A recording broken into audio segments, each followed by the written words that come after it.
Hello friends, स्वागत है आप सभी का एक बार फिर से हमारे यूट्यूब चैनल पढ़ाई विद पीके में। तो दोस्तों, इस वीडियो में हम देखने जा रहे हैं और पढ़ने जा रहे हैं ज्ञान सेतु सुबोध के विज्ञान भाग को। इसमें मैं पहले भी वीडियो बना चुका हूँ, उसमें मैंने पेज नंबर 61 तक का वीडियो बना पेज नंबर 61 तक का वीडियो मैंने बना दिया है। तो यदि आपने उन वीडियो को नहीं देखा है तो हमारे चैनल के प्लेलिस्ट में जाकर उन वीडियो को ज़रूर देख लें। तो चलिए आज का वीडियो शुरू करते हैं। तो आज का हमारा वीडियो पेज नंबर 62 और 63 से है। ठीक है, तो यदि आप लोगों को पेज नंबर 62 63 पढ़ना है तो पूरे वीडियो को जरूर देखें, वीडियो को स्किप भूल कर भी ना करें। यदि वीडियो को स्किप करेंगे तो यह आपके लिए बहुत ही हानिकारक होगा। तो आज का जो हमारा है वो अभ्यास कार्यपत्र 13 है, कक्षा 7 है। वस्तुएं कैसे कार्य करती हैं यह इसका थीम है। और यदि आप लोगों को विश्वास नहीं होता देख लीजिए, ये हमारा पेज नंबर 62 है। ठीक है, तो चलिए शुरू करते हैं। तो जो हमको पहला सवाल दिया गया है, दिया सारणी पढ़कर प्रश्नों के उत्तर दीजिए। नीचे दी गई सारणी में जंतुओं की 4 किलोमीटर घंटे में दी गई इसे मीटर प्रति सेकंड में क्या कीजिए, तो बदलिए। जैसे घोंगे की चाल 2 दी गई है किलोमीटर प्रति घंटे में, उसे मीटर प्रति सेकंड में बदलना है। देखिए, जब हम किलोमीटर प्रति घंटे को मीटर प्रति सेकंड में बदलते हैं, क्या जब हम किलोमीटर प्रति घंटे को मीटर प्रति सेकंड में बदलते हैं तो हम गुना करते हैं 5/18 से। क्या करते हैं? 5/18 से, मतलब कि 1 किलोमीटर प्रति घंटा बराबर होता है 5 मीटर प्रति सेकंड। क्या होते हैं? 5/18 मीटर प्रति सेकंड। तो चलिए, तो इसको हम करते चलते हैं गुना। तो जब पहले को गुना कीजिएगा 2 से 5/18 को, कितना हो जाएगा? 10/18। इसे आपको काटना नहीं है, इसे आपको काटना बिल्कुल भी नहीं है। ये हो गए आपके 10/18 मीटर प्रति सेकेंड। लेकिन आपको इतना नहीं लिखना, आपको डायरेक्ट लिखना है 10/18। ठीक, जब 5 को बदलिएगा तो 25/18 आएगा। 5 को बदलिएगा तो 25/18 आएगा। इसी तरह जब 40 को बदलिएगा तो 200/18 आएंगे। काटना होगा, इसे बाद में काट लीजिएगा। 11 को अगर बदलेंगे तो 55/18 आएगा। इसी तरह जब आप 19 को बदलिएगा तो आपके 95/18 आएंगे। 56 को जब बदलिएगा तो 280/18 आएंगे। कितने आएंगे? 280/18 जब 56 को बदलिएगा, क्योंकि 6 पंचे 30, 5 25 और 3 28। जब 43 को बदलिएगा कितने आएंगे? तो 5 तिया 15 के 5 होते हैं, 5 चौक 20 और 1 21/18 आएंगे। जब आप 112 को बदलिएगा तो कितने आएंगे? तो 5 दूनी 10, 11 पच्चे 55 और 1 56, 560/18 आएंगे। इसी तरह से जब 320 को बदलिएगा तो 0, 5 दूनी 10, 5 तिया 15 और 1 16, 1600/18 आएंगे। ठीक है, तो मैंने इसे बदल के यहाँ पे लिख दिया है। तो आपको इसी तरह से इसे लिख लेने हैं।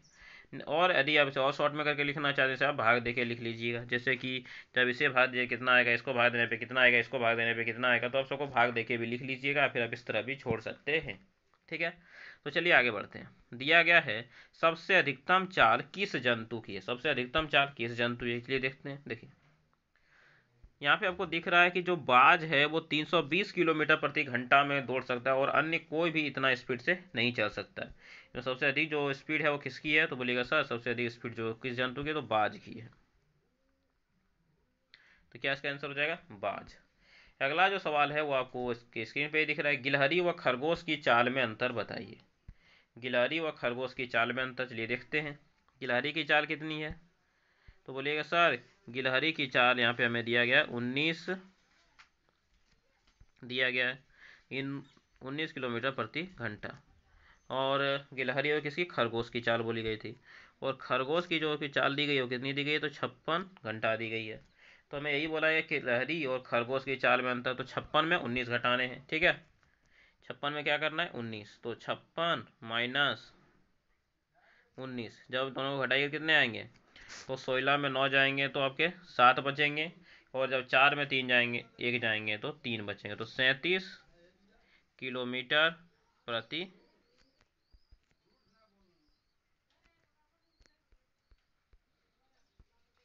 37 किलोमीटर प्रति घंटा हो गया यहाँ पे इसका आंसर। ठीक है,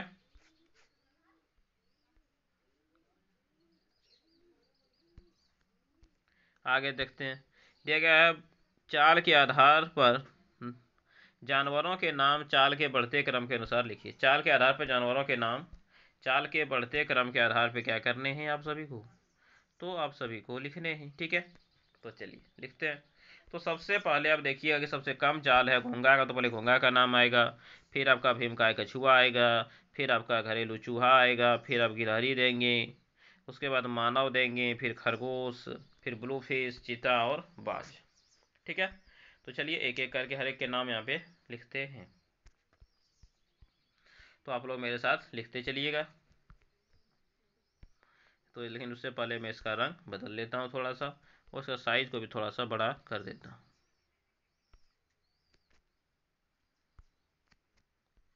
चलिए शुरू करते हैं। तो जो सबसे कम चाल है, सबसे कम से हमें सबसे अधिक चाल के को लिखना है। सबसे कम चाल किसका है, तो सबसे कम चाल है घोंघा का,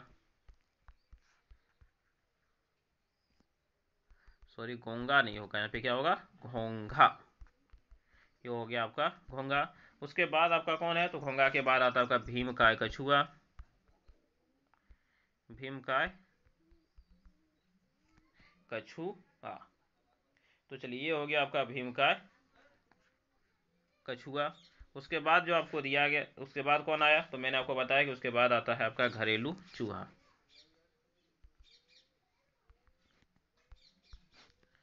घरेलू चूहा। ये हो गया आपका घरेलू चूहा। और घरेलू चूहा के बाद आपका कौन है, तो गिलहरी है, गिलहरी।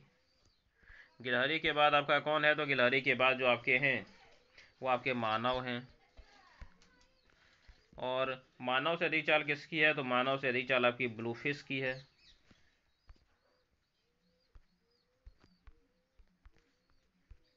ब्लू फिश की है। ब्लू फिश से अधिक चाल किसकी है, तो खरगोश की है,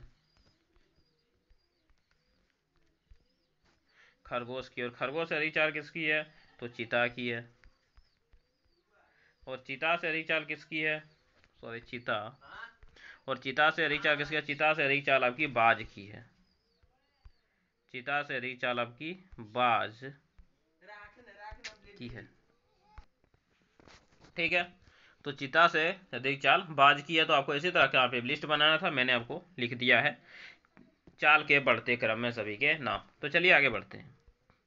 आगे का जो सवाल है, सवाल नंबर यहाँ पे आपको दिख रहा है, तो हमको सवाल नंबर यहाँ को यहाँ पे बनाने हैं। ठीक है, तो चलिए देखते हैं इनमें क्या पूछे गए हैं। हमको पूछे गए हैं कि उपरोक्त आंकड़ों के आधार पर जंतुओं की चाल को मीटर सेकेंड में ग्राफ द्वारा दर्शाइए, कि मीटर सेकेंड में आपको इसे ग्राफ के द्वारा दर्शाने हैं। यहाँ पे जो जंतु दी गई है उन जंतुओं के चाल को, तो चलिए उन जंतुओं के चाल को एक एक करके हम ग्राफ के द्वारा यहाँ पे दर्शाते हैं।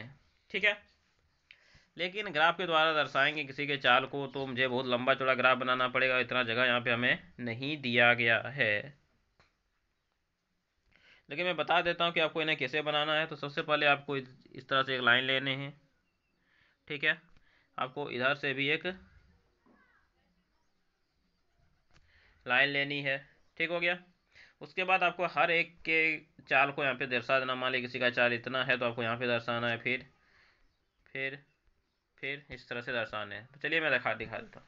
तो सबसे कम चाल किसकी है, तो सबसे कम चाल आपके घोंगे की है, तो यहाँ पे एक छोटा सा बनाइएगा, आप यहाँ पे घोंगा लिख दीजिएगा।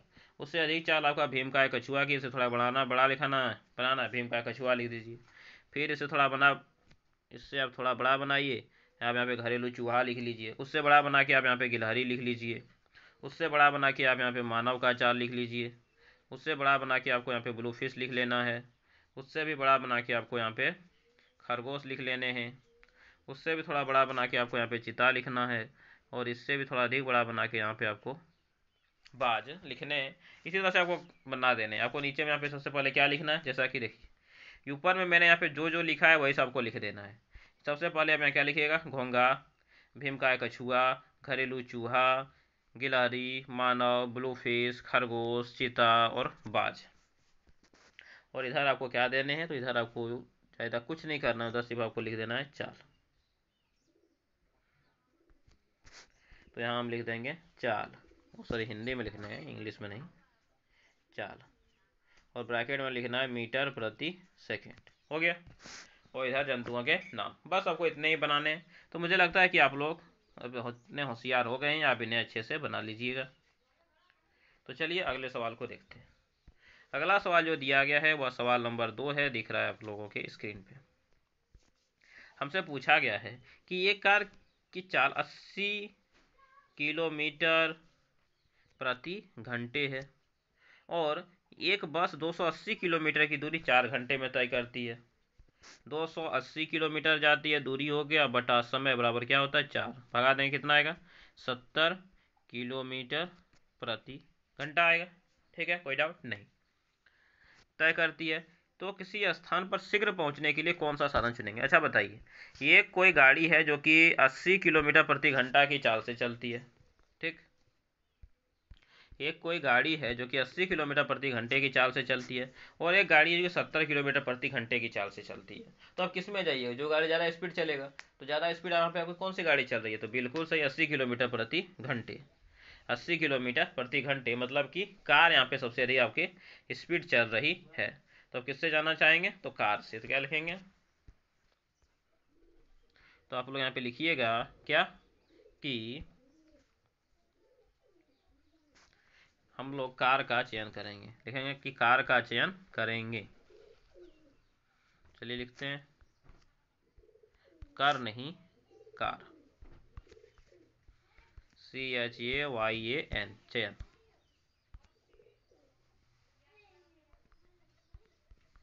कार का चयन करेंगे क्योंकि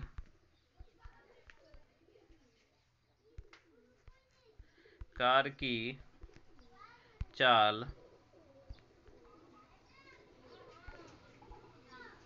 बस की चाल से कितना था, 10 किलोमीटर अधिक था। तो 10 किलोमीटर प्रति घंटा क्या है, अधिक है। चलिए हो गया आपका, यही होगा इसका आंसर। तो इस तरह से हमारा ये पेज होता है यहाँ पे समाप्त। तो अगले पेज में पढ़ने से पहले आप लोगों से एक बार रिक्वेस्ट है कि यदि आप लोग हमारे चैनल पे नए हैं, अभी तो आपने हमारे चैनल को सब्सक्राइब नहीं किया है, तो अभी तुरंत वीडियो के नीचे सब्सक्राइब बटन दबा के चैनल को सब्सक्राइब करें, वीडियो को लाइक करें, से अपने दोस्तों को जरूर शेयर करें। तो चलिए देखते हैं अपना अगला पेज। अगला पेज जो कि हमारा 63 है। तो चलिए इसका पहला सवाल देखते हैं। दिया गया है सेल में कितने टर्मिनल होते हैं। तो बहुत आसान सा चीज़ है, सेल में कितने टर्मिनल होते हैं, 2, 2 मतलब कि ऑप्शन नंबर 100 हमारा क्या हो गया, सही। तापीय प्रभाव पर आधारित साधित्र है। तो पता है तापीय प्रभाव पर कौन आधारित है, हीटर है, क्रेन है, या विद्युत घंटी है, कौन है, हीटर है। तो ये आपका क्या हो जाएगा, हो जाएगा इसका आंसर। ठीक, चलिए। तो और आपका क्रेन किस पे है, क्रेन आपका चुंबकीय प्रभाव पर आधारित है। फिर यह विद्युत परिपथ की सुरक्षा युक्ति। तो विद्युत परिपथ सुरक्षा किससे होता है, तो बहुत आसान सा है, फ्यूज से होता है। तो ये आपका हो गया ब। उसके आगे दिया विद्युत परिपथ में धारा प्रवाहित होती है। विद्युत परिपथ में जो धारा प्रवाहित होती है तो किससे जाती है, किससे गुजरती है धारा, मतलब जो धारा प्रवाहित होती है किससे होती है, सिर्फ धन टर्मिनल से, ऋण टर्मिनल से, दोनों टर्मिनल। तो धारा जो प्रवाहित होती है वो कहाँ से होती है, तो आपका धन टर्मिनल से धारा प्रवाहित होती है। जो आपका विद्युत परिपथ जो धारा आपकी जो प्रवाहित होती है, जो धारा जो आपकी निकलती है वो कहाँ से धारा निकलती है,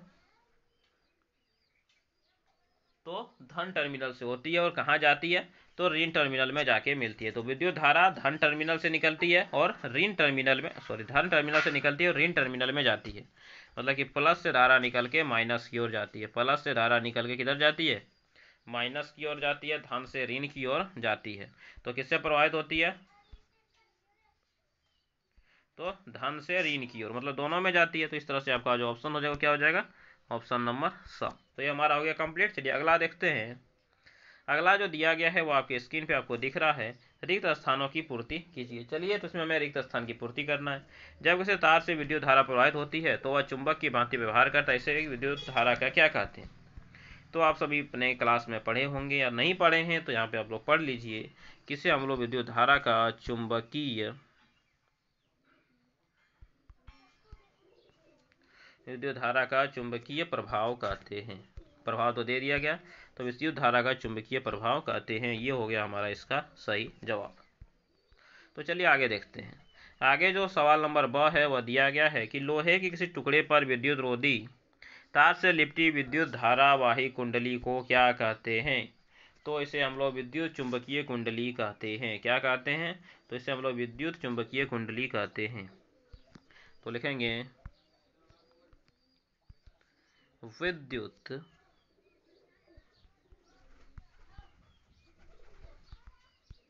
चुंबकीय कुंडली।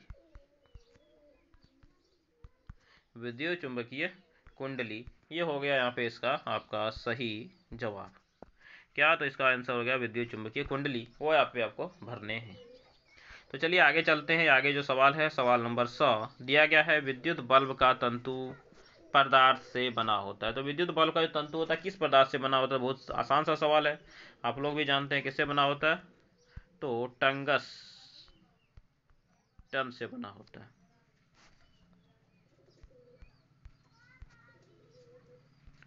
टंगस्टन से बना होता है।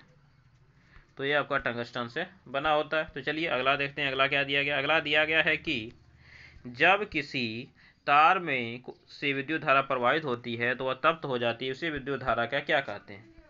तो विद्युत धारा में अगर कोई तप्त होता है उसे उष्मीय प्रभाव या फिर तापीय प्रभाव कहते हैं। इसे क्या कहते हैं? उष्मीय प्रभाव या फिर तापीय प्रभाव। आप जो बोल सकते हैं या दोनों होते हैं, उष्मीय प्रभाव या फिर तापीय प्रभाव। तो ये हो गया आपके कंप्लीट। तो चलिए चलते हैं अपने अगले सवाल पे। सवाल नंबर 3 पे दिया गया है मिलान कीजिए। चलिए मिलान करते हैं। तो दिया है लघुपथन शॉर्ट सर्किट। तो सबसे पहले देखिए विद्युत चुंबक। तो विद्युत चुंबक क्या होता है? विद्युत धारा का चुंबकीय प्रभाव। विद्युत हीटर किस पे कार्य करता है? अत्यधिक विद्युत धारा प्रवाहित होना। और जो लघुपथन होता है, ठीक है, विद्युत धारा का तापीय प्रभाव क्या हो गया? विद्युत हीटर। और लघुपथन क्यों होता है? तो अत्यधिक विद्युत धारा प्रवाहित होने के कारण। ये हो गया आपके तंतु दिए गए, लेकिन इसके सवाल यहाँ पे आपको नहीं दिए गए, इसलिए वह खाली रह जाएंगे। चलिए देखिए अब अपना सवाल नंबर 4 क्या दिया गया है। निम्नलिखित के प्रतीक बनाइए। तो देखिए सेल हम लोग इस तरह से बनाते हैं। ये हो गया हमारा सेल। बल्ब आप लोगों को पता है कि इस तरह ऊपर में ले जाके इस तरह से घुमा दीजिए। ये हो गए आपके बल्ब। बैटरी, देखिए बैटरी में हम उसी की तरह बनाएंगे, लेकिन इसमें हम इसे 1 से अधिक देंगे। ये हो गई आपकी एक बैटरी, ठीक है। उसके बाद है स्विच ऑफ। तो स्विच ऑफ कैसे करना है? आपको 2 बिंदु दे देने हैं, यहाँ से आपको ऊपर में उठा के छोड़ देना, इधर से तार निकाल देना, इधर से तार निकाल देना। ये हो गया आपका स्विच ऑफ, ठीक। तो आप किताब में इस तरह के चिन्ह देखते होंगे तो समझ में आ गया विद्युत सेल कैसा होता है। तो विद्युत सेल इस प्रकार का होता है, विद्युत बल्ब इस प्रकार का, बैटरी इस प्रकार का और स्विच ऑफ फॉरन इस प्रकार के। अगला जो सवाल दिया गया है वह है कि आजकल बल्ब के स्थान पर CFL व LED बल्ब का उपयोग किया जा रहा है, क्यों? कारण सहित लिखिए। तो क्यों किया जा रहा है? लिखेंगे कि CFL और LCD और LED, विद CFL और LED क्या करती है? काम नहीं, आपको लिखना है कम विद्युत ऊर्जा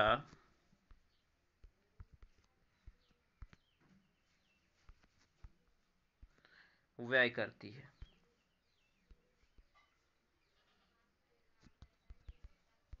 क्या करती है? कम विद्युत ऊर्जा व्यय करती है।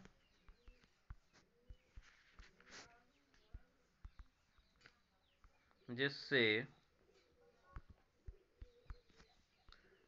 विद्युत की बचत होती है। जिससे विद्युत की बचत होती है। ये हो गया इसका सही जवाब। चलिए अगला देखते हैं। अगला जो है सवाल नंबर 6 दिख रहा है आपके स्क्रीन पे। क्या है सवाल? चलिए पढ़ते हैं। दिया गया विद्युत संरक्षण हेतु आप क्या कार्य करेंगे? कोई 3 कार्य लिखिए। तो विद्युत संरक्षण के लिए आप क्या करेंगे? कोई 3 कार्य आपको लिखने हैं, इसलिए लिखते हैं एक एक करके तीनों कार्यों को। तो आप लोग नोट करते चलिएगा, ठीक है। नहीं तो फिर यदि मैं नोट करने के लिए टाइम दूंगा तो वीडियो थोड़ा लंबा हो जाएगा। तो पहला क्या लिखेंगे कि बल्ब के स्थान पर क्या किसी का उपयोग करना चाहिए? तो CFL और LED का। तो बल्ब के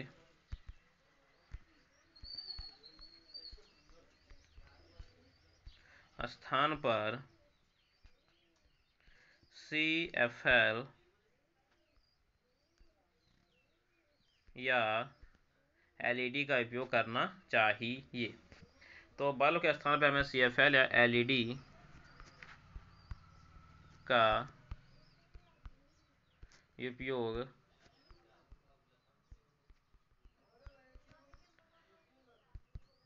करना चाहिए। आपका पहला हो गया। दूसरा जो आपका दिया गया है वो क्या है, जरूरत नहीं रहने पर बल्ब और पंखे को बंद कर देना चाहिए।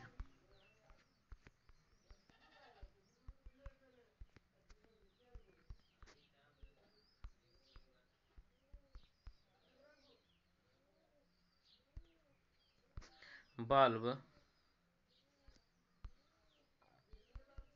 पंखे आदि को बंद कर देना चाहिए।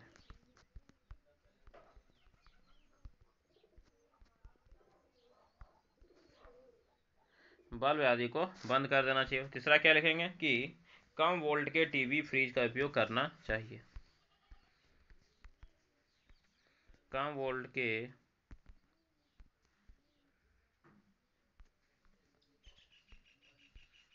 टीवी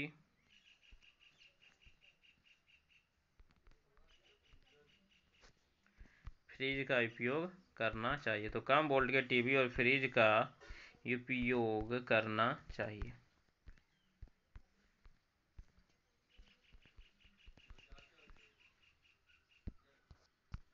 तो ये हो गए यहाँ पे आपके इसके आंसर। ठीक है, तो इस तरह से हमारा आज पेज नंबर 62 और 63 समाप्त होता है। लेकिन वीडियो समाप्त करने से पहले एक बार आप लोगों से फिर से रिक्वेस्ट करते हैं कि यदि आप हमारे चैनल पे नए हैं, चैनल को सब्सक्राइब नहीं किया है, वीडियो को लाइक नहीं किया, अपने दोस्तों को शेयर नहीं किया है और अभी तक आपने अगर पूरा वीडियो नहीं देखा, वीडियो स्किप करके देखा है, तो इससे हमारे चैनल को लाइक करें, वीडियो को शेयर और सब्सक्राइब जरूर करें। तो चलिए मिलेंगे अगले वीडियो में, तब तक के लिए धन्यवाद। जय हिंद, वंदे मातरम।